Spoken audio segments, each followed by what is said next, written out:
आज हम लोग सरफेस केमिस्ट्री के अंतर्गत कोलाइडल सोल के प्रॉपर्टीज़ के बारे में पढ़ेंगे। कोलाइडल सोल का एक काइनेटिक प्रॉपर्टीज होता है जिसका नाम हम लोग देते हैं ब्राउनियन मोमेंट। अब ये देखेंगे कि ये ब्राउनियन मोमेंट क्या होता है, इसके कारण क्या होंगे या क्यों कोई colloidal particle Brownian moment show करता है।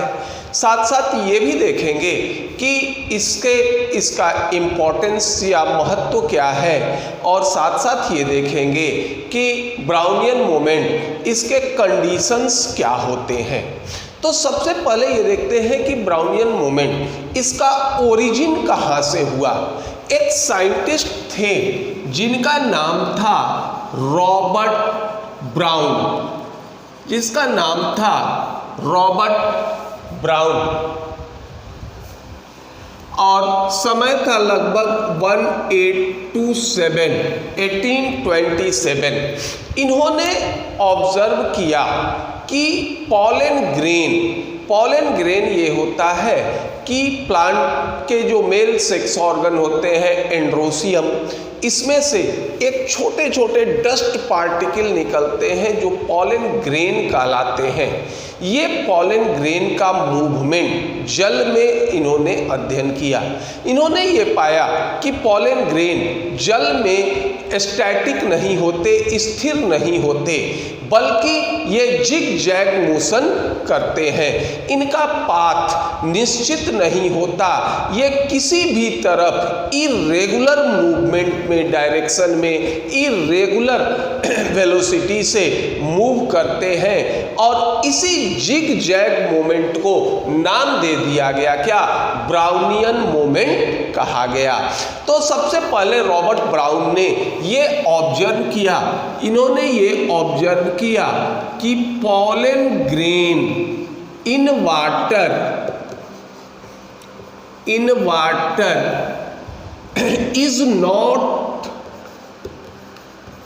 is not in static state, ये स्टैटिक स्टेट या स्थिर नहीं रहते, बट इन कॉन्टिन्यूअस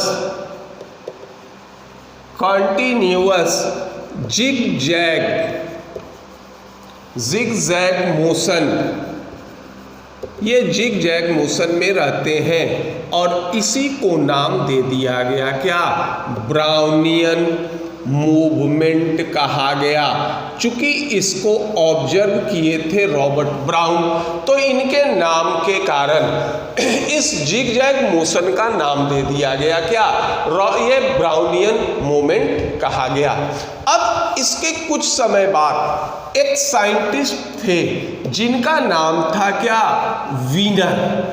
इन्होंने ये पाया कि कोलाइडल सॉल्यूशन में जो कोलाइडल पार्टिकल होते हैं, इनका भी मूवमेंट ठीक उसी तरह से होता है जिस तरह पॉलन ग्रेन का मूवमेंट वाटर में होता है।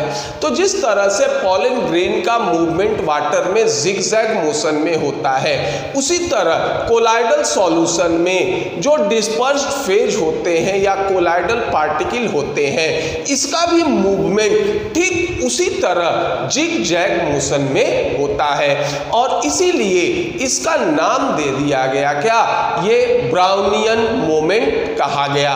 तो अब इसको ये डिफाइन कर सकते हो कि continuous zigzag movement of colloidal particle in colloidal solution is called Brownian moment, और इसी pollen grain in water, इसी से समानता के आधार पर इसका नाम दे दिया गया, क्या, Brownian moment कहा गया। तो अब इसको ये डिफाइन कर सकते हो कि continuous zigzag movement, continuous zigzag movement of colloidal particles in colloidal soul और अब इसको कह दिया गया क्या, ब्राउनियन मूवमेंट कहा गया। और इसकी तुलना ब्राउनियन मूवमेंट जो थे ये इस पॉलन ग्रेन इन वाटर इसके मूवमेंट से करने के कारण इसको ब्राउनियन मूवमेंट कहा गया। अब ये है कि ये ब्राउनियन मूवमेंट होता किस तरह से है। हम लोग ये पढ़े थे कि कोलाइडल सॉल्यूशन में दो चीज होता है। एक होता है जिसको नाम देते हो डिस्पर्स्ड फेज कहते हैं, और यही डिस्पर्स्ड फेज हमारा क्या होगा, कोलाइडल पार्टिकल होंगे। और दूसरा ये होता है जिसको नाम देते हैं डिस्पर्सन मीडियम, इसको नाम देते हैं डिस्पर्सन मीडियम। और इसी डिस्पर्सन मीडियम में डिस्पर्स्ड फेज या फिर कोलाइडल पार्टिकल मूव करते हैं। तो कोलाइडल सॉल्यूशन में डिस्पर्सन मीडियम में डिस्पर्स्ड फेज क्या होते हैं, ये स्थित होते हैं।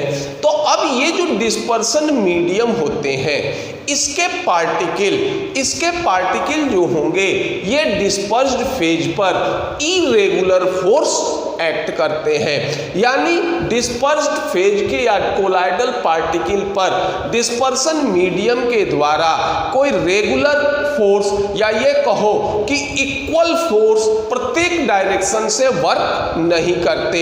ये जो डिस्पर्सन मीडियम के मॉलिक्यूल्स होते हैं, पार्टिकल्स होते हैं, ये डिस्पर्स्ड फेज पर अलग अलग दिशा में अलग अलग फोर्स क्या करते हैं, ये एक्ट करते हैं। और जिसके कारण कोलाइडल पार्टिकल का मूवमेंट क्या होता है, स्ट्रेट नहीं होकर बल्कि जिग जैग हो जाता है। और इस मूवमेंट को नाम देते थे क्या, ये हम लोग कोलाइडल मूवमेंट, ये ब्राउनियन मूवमेंट कहते हैं। मान लो ये एक कोलाइडल पार्टिकल है। अब इस कोलाइडल पार्टिकल पर डिस्पर्स्ड फेज ये जो होंगे ये इस तरफ से फोर्स लगाए। अब मान लीजिए इसका डायरेक्शन ये है। अब फोर्स अगर मान लो इस तरफ से जो होगा ये लगता है तो फोर्स इस तरफ से लगेगा तो इसका डायरेक्शन ये हो जाएगा। अब मान लीजिए फोर्स जो होगा मान लो इस तरफ से लगे तो ये मूवमेंट इसका इस तरह से हो जाएगा। अब मान लीजिए इस तरह से लगे तो ये मूवमेंट इस तरह से हो जाएगा। इसी तरह जिधर से फोर्स लगता है ये फोर्स क्या होते हैं, इरेगुलर होते हैं, इनका डायरेक्शन अलग अलग होता है, इसके मैग्नीट्यूड अलग अलग होते हैं। तो कोलाइडल पार्टिकल जो होंगे इसका मूवमेंट इस प्रोसेस में होता है या इस पाथ पर होता है, इनका कोई रेगुलर पाथ नहीं होता। तो और इसी जिग जैग मोशन को हम लोग नाम दिए थे क्या, ये नाम दिए थे ब्राउनियन मूवमेंट कहे थे। अब ये है कि ये हमारा ब्राउनियन मूवमेंट हो गया। अब ये ब्राउनियन मूवमेंट ये किस चीज पर डिपेंडेंट होता है।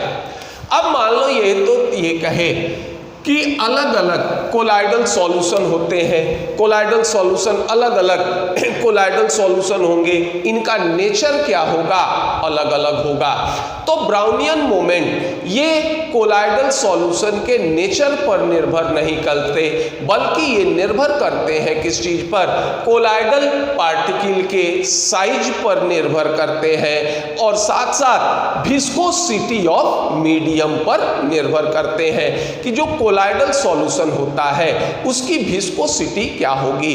अगर मान लो कोलाइडल सॉल्यूशन की विस्कोसिटी कम होती है तो ये क्या होते हैं, कोलाइडल सॉल्यूशन क्या होंगे, ये पतले होते हैं या कम गाढ़े होते हैं। और अगर मान लीजिए इसको की विस्कोसिटी अधिक होती है तो ये सॉल्यूशन क्या होंगे, ये अधिक गाढ़े होंगे।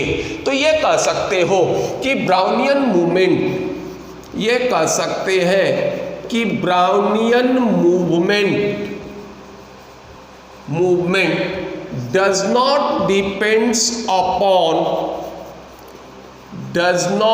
depends upon nature of colloidal particles but it depends depends upon size of colloidal particle, size of colloidal particles and viscosity of colloidal sol. ये कह रहे हैं कि ब्राउनियन मोमेंट कोलाइडल सॉल्यूशन के पार्टिकल के नेचर पर निर्भर नहीं करेगा, ये निर्भर करेगा किस पर, कोलाइडल पार्टिकल के साइज पर और साथ साथ विस्कोसिटी ऑफ कोलाइडल सॉल्यूशन। ये हमने शुरू में ही पढ़ा था कि कोलाइडल सॉल्यूशन के जो पार्टिकल होते हैं इसका रेंज होता है 10 एंगस्ट्रॉम से लेकर 10,000 एंगस्ट्रॉम के बीच होता है। तो अलग अलग साइज के कोलाइडल पार्टिकल के केस में ब्राउनियन मूवमेंट क्या होगा, अलग अलग होगा। किसी में ब्राउनियन मूवमेंट या कोलाइडल पार्टिकल का जो मूवमेंट होता है इसकी वेलोसिटी कम होगी, किसी में अधिक होगी। दूसरा ये हो सकता है कि कोलाइडल सॉल्यूशन की विस्कोसिटी, अगर मान लो कोलाइडल सॉल्यूशन कम विस्कस होता है, कम विस्कस का मतलब रफली ये कह सकते हैं कि ये पतला हो, तो उस स्थिति में मॉलिक्यूल का मूवमेंट अधिक होगा। और अगर मान लीजिए ये हो कि कोलाइडल सॉल्यूशन विस्कस हो या इसकी विस्कोसिटी अधिक होती है, तो बट नेचुरल है कि इसका मूवमेंट कम होता है। तो सीधा ये कह सकते हैं कि यदि कोलाइडल पार्टिकल का साइज छोटा हो और कोलाइडल सोल कम विस्कस हो तो ब्राउनियन मूवमेंट क्या होता है, ये इंक्रीज करता है। और अगर मान लीजिए ठीक उल्टा कोलाइडल पार्टिकल का साइज बड़ा हो और मीडियम क्या हो, ये अधिक विस्कस हो या इसकी विस्कोसिटी अधिक हो, तो ब्राउनियन मूवमेंट क्या होता है, ये डिक्रीज करता है। तो ये कह सकते हैं, सीधा ये कह सकते हो कि लोअर या स्मॉलर साइज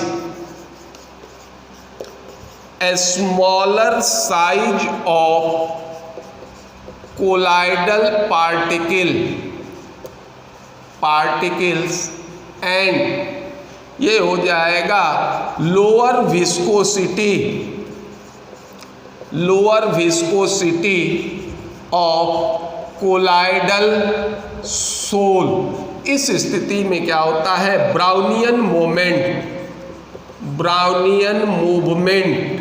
क्या होंगे, इंक्रीजेस, ये बढ़ेंगे। और ठीक इसका उल्टा ये कहो larger size and high viscosity, ये क्या हो जाएगा। और इस स्थिति में ये कहेंगे कि ब्राउनियन मूवमेंट ये क्या होंगे, ये डिक्रीजेस।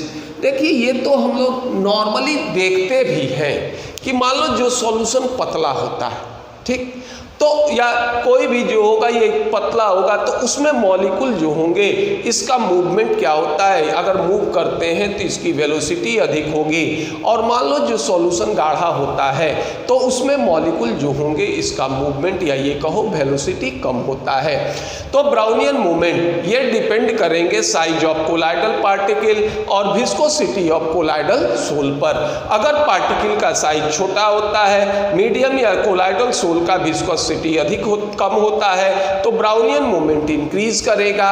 ठीक इसका उल्टा अगर कोलाइडल पार्टिकल का साइज बड़ा होता है और कोलाइडल सोल की विस्कोसिटी अधिक होती है तो ब्राउनियन मूवमेंट जो होंगे ये क्या होंगे, डिक्रीज करेंगे।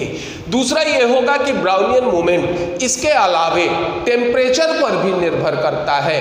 अगर टेम्परेचर अधिक होता है तो ब्राउनियन मूवमेंट क्या होंगे, ये अधिक होंगे। टेम्परेचर अधिक होने से इस कोलाइडल पार्टिकल की थर्मल एनर्जी बढ़ेगी और ब्राउनियन मूवमेंट क्या होंगे, ये भी बढ़ेंगे। तो ये भी हम लोग यूज कर सकते हैं कि टेम्परेचर इंक्रीजेस, क्या होगा, टेम्परेचर इंक्रीजेस ब्राउनियन मूवमेंट इसको जो होगा ब्राउनियन मूवमेंट को टेम्परेचर भी जो होंगे ये प्रभावित करेंगे। अगर टेम्परेचर अधिक होगा तो ब्राउनियन मूवमेंट क्या होंगे, ये अधिक होंगे। तो ये फैक्टर होते हैं जो ब्राउनियन मूवमेंट को क्या करेंगे, ये प्रभावित करेंगे। अब यह है कि इस ब्राउनियन मूवमेंट, इसका इम्पोर्टेंस क्या होता है, यानी इसका महत्व क्या होता है। देखिए ब्राउनियन मूवमेंट के जो इम्पोर्टेंस है या फिर ये महत्व है, ये महत्व जो होंगे इसमें कंप्लीट, या ये कहो कि ब्राउनियन मूवमेंट से हम कंप्लीट जो भी कारक यूज करेंगे अभी, इसका हम कंप्लीट एक्सप्लेनेशन नहीं कर सकते। जैसे मान लो इसके इम्पोर्टेंस में ये कह सकते हैं कि ये कोलाइडल सोल के स्टेबिलिटी को प्रभावित करता है, ठीक। लेकिन ऐसा नहीं है कि कोलाइडल सोल के स्टेबिलिटी को प्रभावित करने में सिर्फ ब्राउनियन मूवमेंट का ही हाथ होगा, और भी फैक्टर कोलाइडल सॉल्यूशन के पार्टिकल या कोलाइडल सोल के स्टेबिलिटी को क्या करेंगे, ये निर्धारित करेंगे। अब जैसे मान लीजिए ब्राउनियन मूवमेंट हो रहा है, अब ब्राउनियन मूवमेंट ये हमेशा अपोज करता है किसका, फोर्स ऑफ ग्रेविटी का अपोज करता है। तो जब ये फोर्स ऑफ ग्रेविटी का अपोज करता है तो कोलाइडल सोल में भी जो डिस्पर्स्ड फेज के पार्टिकल्स होते हैं ये क्या होंगे, ब्राउनियन मूवमेंट के कारण एक दूसरे के नजदीक नहीं आएंगे, बल्कि एक दूसरे से क्या होंगे, ये दूर होंगे, और जिसके कारण कोलाइडल सोल की स्टेबिलिटी होती है। एक तो ये होगा, लेकिन ऐसा नहीं है कि सिर्फ ब्राउनियन मूवमेंट यही स्टेबिलिटी ऑफ कोलाइडल सोल को प्रभावित करेगा। कोलाइडल सोल के स्टेबिलिटी को प्रभावित करने के लिए या कोलाइडल सोल के स्टेबिलिटी के लिए और भी बहुत सारे फैक्टर होते हैं, लेकिन ब्राउनियन मूवमेंट भी इसका फैक्टर होगा कि इसके कारण ब्राउनियन मूवमेंट चूंकि फोर्स ऑफ ग्रेविटी का क्या करता है, ये अपोज करता है, इसके कारण डिस्पर्स्ड फेज के पार्टिकल एक दूसरे के नजदीक नहीं आते, और कोलाइडल सोल क्या होंगे, ये कोलाइडल सोल स्टेबलाइज करेंगे। अगर मान लो कोलाइडल सोल के पार्टिकल एक दूसरे के नजदीक आ जाएं, चूंकि इसका साइज क्या होता है, बड़ा होता है, मास क्या होगा, अधिक होगा, तो जिसके कारण ये क्या करेंगे, ये कोआगुलेट हो जाएंगे और हमारा कोलाइडल सोल ये हमारा नष्ट हो जाएगा। दूसरा ये है कि इसके संख्या से या इसकी सहायता से हम लोग क्या कर सकते हैं, ये डिटरमाइन कर सकते हैं, एवोगाड्रो नंबर को डिटरमाइन कर सकते हैं। ये इनका इंपॉर्टेंस होगा। तो देखो इसके इंपॉर्टेंस को हम यहीं पर इंडिकेट कर देते हैं। जैसे मान लीजिए इसका इंपॉर्टेंस क्या होगा, पहला तो ये क्या करेगा, ये डिस्कस करेगा किस चीज को,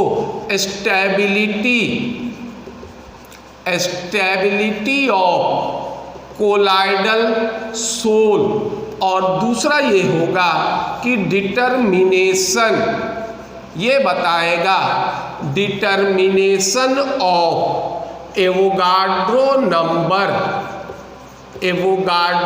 नंबर, इसके डिटरमिनेशन में हम लोग इसका यूज करते हैं। और एक चीज ध्यान रखिएगा कि स्टेबिलिटी ऑफ कोलाइडल सोल, इसके लिए whole and sol Brownian movement उत्तरदायी नहीं होता, इसके द्वारा इसको इंडिकेट या ये कहो एक्सप्लेन कर सकते हैं, लेकिन ये अकेला कारक स्टेबिलिटी ऑफ कोलाइडल सोल के लिए रिस्पॉन्सिबल नहीं होता।